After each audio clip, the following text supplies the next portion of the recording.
ঘুম থেকে উঠেছি, শুনি আজ আমার বিয়ে। যত বেশি অবাক হয়েছে তার চেয়েও বেশি বিব্রত বোধ করছি।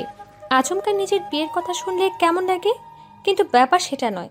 আসল কথা হচ্ছে বর নাকি সেকেন্ড লেফটেন্যান্ট, বিদ্যুতের খুঁটির মতো লম্বা। আর আমার যে উচ্চতা, তার পাশে দাঁড়ালে মনে হবে ল্যাম্প পোস্টের নিচে বন মানুষ দাঁড়িয়ে।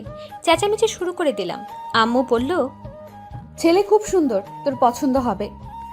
আচমকা বিয়ে কেন? বিয়ের অনুমতি পাইছে।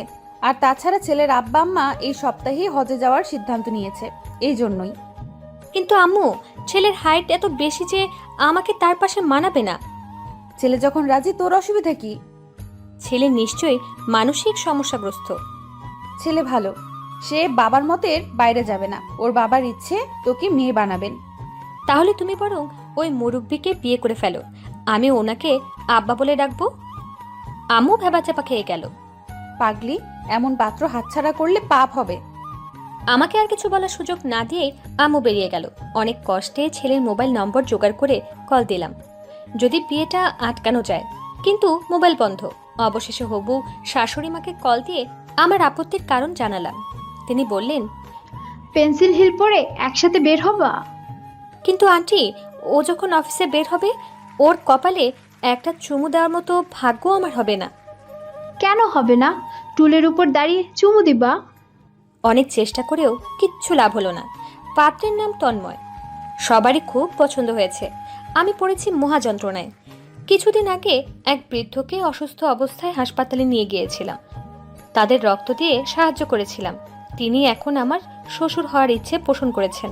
হজ করতে যাবেন, সকলেই তার ইচ্ছাকে প্রাধান্য দিয়ে বিয়েতে মত দিয়েছেন। আমার ব্যাপারটা কেউ বুঝলই না। কবুল বলার পর একসাথে খেতে বসলাম। তখন আমার বরকে ভালোভাবে দেখলাম, ওর চোখে যেন আগুন ঝরছে। হয়তো ওকেও জোর করে রাজি করানো হয়েছে, জানি না কি আছে কপালে। রাত 10:30টায় শ্বশুর বাড়িতে পৌঁছালাম। ফ্রেশ হয়ে রুমে আসলাম। আমার আখাম্বা বর রুমে ঢুকতে আমাকে আপাতমস্তক দেখতে লাগলো। তারপর বলল, শর্ট মেয়েদের ব্যাপারে আমার অ্যালার্জি আছে, আর তুমি আমার শর্ট বউ, তুমি এখন মহা অ্যালার্জি। জেনে শুনে বিয়ে করেন নাই? বিয়ের কথা অনেক আগেই শুনেছি, শর্ট বলে কন্টাক্ট করার ইচ্ছা হয়নি। তাহলে বিয়ে করলেন কেন? আজব তো, আমি তো আজ সকালে উঠে জানতে পারলাম আমার বিয়ে। তুমি তো ইন্টেলিজেন্ট গার্ল, ছেলে ডিফেন্সে জব করে শুনেই নাচতে নাচতে রাজি হয়ে গেলা। নিজের হাইটটা দেখবা না?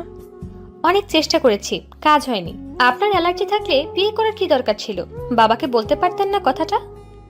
আব্বু হজে যাচ্ছেন, শেষ ইচ্ছা পূর্ণ করবো না? তাহলে এখন আমাকে কথা শোনাচ্ছেন?